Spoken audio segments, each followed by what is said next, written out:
বোধনের বাজনা বাজছে, শুনতে পাচ্ছ? আজ সকালেই তো আমি বোধন দেখে এসেছি। কোথায়? কেন, আমাদের বাড়িতে। তোমাদের বাড়িতে দুর্গাপুজো হয়? হ্যাঁ গো, এবার থেকে শুরু হলো। বোধনের বাজনায় কান্না ছিল না তো প্রতিদিনের মতো?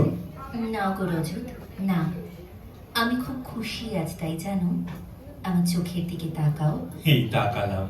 দেখতে পাচ্ছ আমার মায়ের বোধন? তোমার দাদু মহালয়া শুনছিলেন? হ্যাঁ গো, মহালয়ার দিন থেকেই রোজ উনি বীরেন ভদ্র শোনেন। ষষ্ঠী, সপ্তমী, অষ্টমী, নবমী, দশমী। তারপর? আচ্ছা শোনো, এবার চলো তো মহালয়া থেকে বোধনে যাই। রানী তার বাড়িতে দশভূজার বোধন বর্ণনা করলো বিস্তারিত ঘটনায়। রানীর দাদু এক মনে শুনছেন মহালয়া। বাজলো তোমার আলোর বেলুর সুর বাজছে। রানী পাশে বসে আছে। তার মা শিউলি তলায় কুড়িয়ে নিচ্ছেন এক আঁচল আলো। আচ্ছা দাদু, তোমার কি মনে হয় প্রত্যেক মেয়ের মধ্যেই মা দুর্গা আছেন? আছেন রে মা, আছেন। সবাই তাকে জাগতে দেয় না। যেমন আমার মা সারা জীবন বাবার মার খেয়ে আমাকে মানুষ করার জন্য এখানে পড়ে রইল, পচে রইল। কতবার বলেছি তোর মাকে প্রতিবাদ করো, প্রতিবাদ করো, কোনোদিনও পারেনি। মা, ও মা, মা, এত শিওলি কি করবে? পুজো? হ্যাঁ, পুজোই তো। জানিস, শিউলি মাটি ছুঁয়ে থাকে। তাই শিউলি নিজেই মা, মা দিয়েই মাকে পুজো করব। মজা না? ও মামা, তুমি ওই ত্রিশূলধারিণী হতে পারো না? চুপ কর, চুপ চুপ চুপ চুপ। তোর বাবা উঠলো। ওই ওই কোথায় গেলে? জয়া, ও জয়া। হ্যাঁ হ্যাঁ, এই তো বলো। এই কখন উঠেছি, এত সময় কি হচ্ছে? চা দাওনি কেন?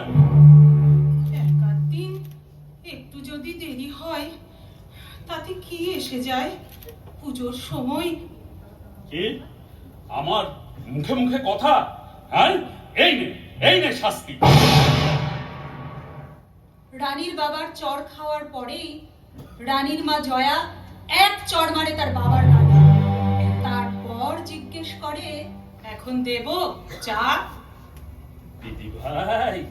দিদি ভাই, এই দেখ দেখ, তোর মায়ের বোধন শুরু হলো আজ। তোর বাবা কেমন অসুর হয়ে মাটিতে পড়ে আছে, দেখ। দেখলি তো? আমি বলেছিলাম না, সব মেয়ের মধ্যেই মা দুর্গা থাকেন। ওই শোন বীরেন বাবু কি বলছেন। রজত রানী ফিরে আসে নিজেদের কথায়। রজত, দেখো তো ভোলার মায়ের বাড়িতে কি ভিড়। চলো তো দেখে আসে কি হলো। ভোলার মা কে গো? আরে ভোলার মা আমাদের বাড়ি কাজ করে। ওর ছেলে ভোলা বড় মেধা। হলো কিনা আমার দুর্গা?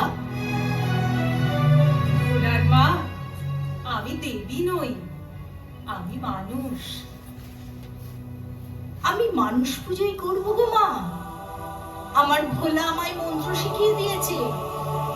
নমো দ্বিভুজা রূপেণ সংস্থিতা, নমো দ্বিভুজা রূপেণ সংস্থিতা, নমো দ্বিভুজা রানী, রূপেণ সংস্থিতা। রানী চলো আমরা যাই, যে দেখি এমন মানুষ পুজো আর কোথাও হচ্ছে কিনা। তাই চলো রজত, তাই চলো। বিসর্জনের বাজনা বাজছে। বোধন থেকে বিসর্জন রোজ বিকেল আর সন্ধেটুকু একসঙ্গে কাটাচ্ছে রজত ও রানী। ভালোবাসছে, আলো মাখছে, আনন্দ করছে। এবার মন খারাপের পালা। রানী, আমার বুকে সারা জীবন শরৎ হয়ে থাকবে তো? ঝিরি ঝিরি বৃষ্টি, কখনো রোদ্দুর, আর কাশির দোলায় বিশ্রামহীন বাতাস। না না, বিশ্রামহীন বাতাস নয়, ভালোবাসা। সেই তো বিশ্রামহীন ভালোবাসা। ওই দেখো রজত, নদীর জলে কত আলোর ফুল, নৌকায় নৌকায় উত্তেজনা, ঢাকের শব্দে বিষাদ। একটু একটু করে কমছে, এবার নিভে যাবে সব বিষাদ, সব মন খারাপ, বিশ্রামে যাবে ঘৃণাও। এই রজত, হ্যাঁ, দাঁড়ো দাঁড়ো, চুপ চুপ, একটা একটা গঙালির শব্দ শুনতে পাচ্ছ তুমি? মা দুর্গা কাঁদছে বুঝি?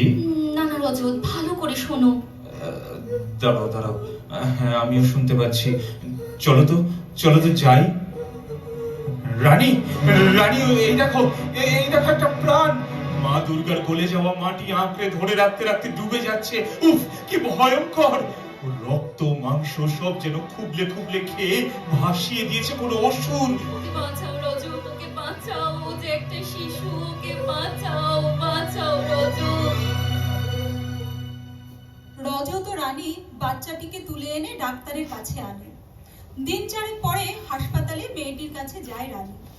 মেয়েটি নাকি পুলিশকেও কিছু বলেনি, বলেছে ওই দিদিকে বলবো কেবল। তোমার নাম কি সোনা? আমার নাম মিতুল, বাড়ি ছিল সোনামুখীতে, এবার আকাশে হবে। না না, অমন করে বলেন না সোনা। কে করেছে সব আমাকে বলো বাবা, সেই দুষ্টু লোকদের পুলিশ খুব শাস্তি দেবে। আমার মা নেই, বাবা নতুন বিয়ে করেছে, খুব মারে, কাল শীতে ব্যথা, বড্ড ব্যথা দিদি। মাসি বলল আমার সঙ্গে চল, তোর মাকে খুঁজে পেয়েছি, তোকে পৌঁছে দেব তোর মায়ের কাছে। তারপর ট্রেনে করে গেলাম, চারটে কাকু বলল আমরা জানি কোথায় তোমার মা।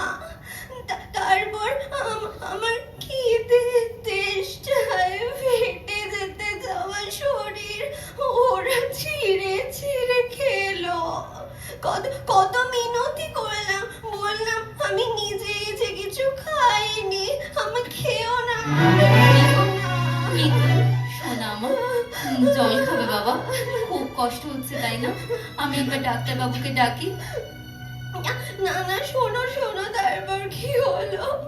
ওরা আমায় টপাং করে ফেলে দিল নদীর জলে, ঠিক মা দুর্গার পাশটিতে। মায়ের মাটি গলছে, আমার রক্ত মাংস, মায়ের কাঠামো বেরোচ্ছে, আর আমি মায়ের গন্ধ পাচ্ছি পাচ্ছি। কি ভীষণ ঘুম পাচ্ছিল আমার, কি ঘুমানোর আগে তো তোমরা আমাকে তুলে আনলে। বলো বলো, কেন আনলে এখানে আমায়? বলো কেন আনলে?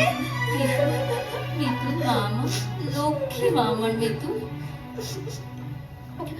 আমি তো মা নই, মা তো ওই আকাশে থাকে।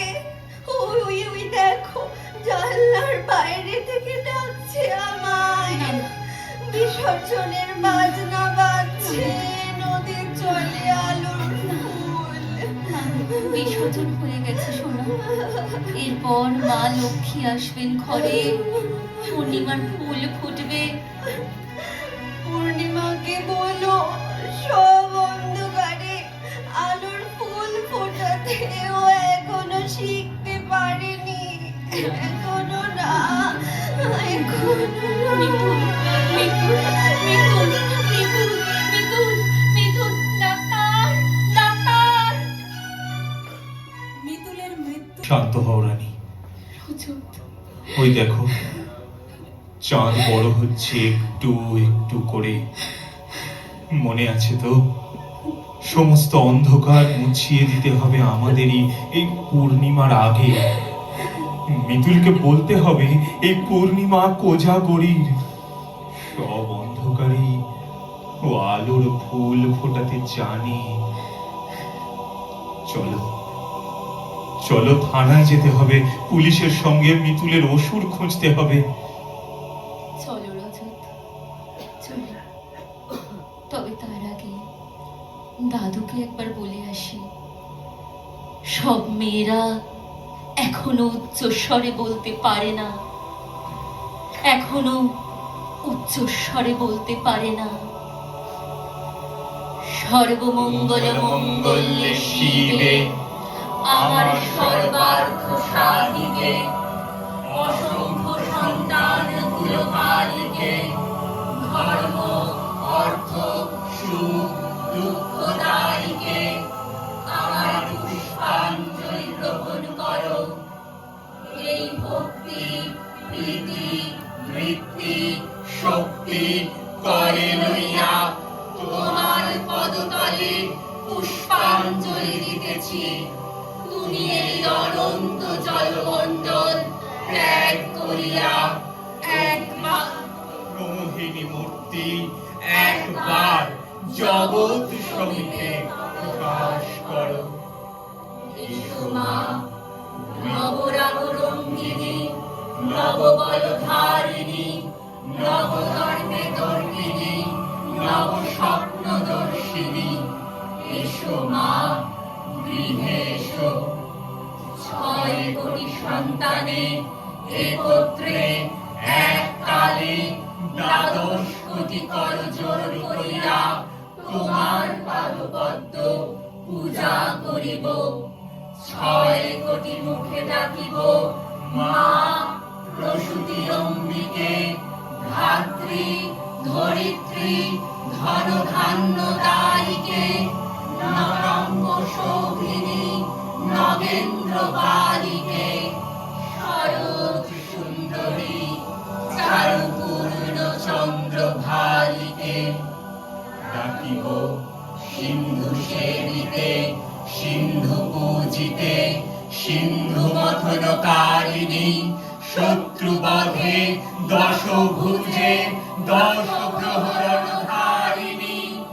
অনন্ত শ্রী অনন্ত কাল স্থায়িনী, শক্তি দাও সন্তানে, অনন্ত শক্তি প্রদায়িনী। তোমায় কি বলিয়া ডাকিব মা? এই 6 কোটি মুন্ড ওই পদপ্রান্তে লুণ্ঠিত করিব। এই 6 কোটি কণ্ঠে ওই নাম করিয়া হুঙ্কার করিব। এই 6 কোটি দেহ তোমার জন্য পতন করিব। না পারি এই 12 কোটি চক্ষে তোমার জন্য কাঁদিব। এসো মা, গৃহে এসো। এসো মা, গৃহে এসো। এসো মা, গৃহে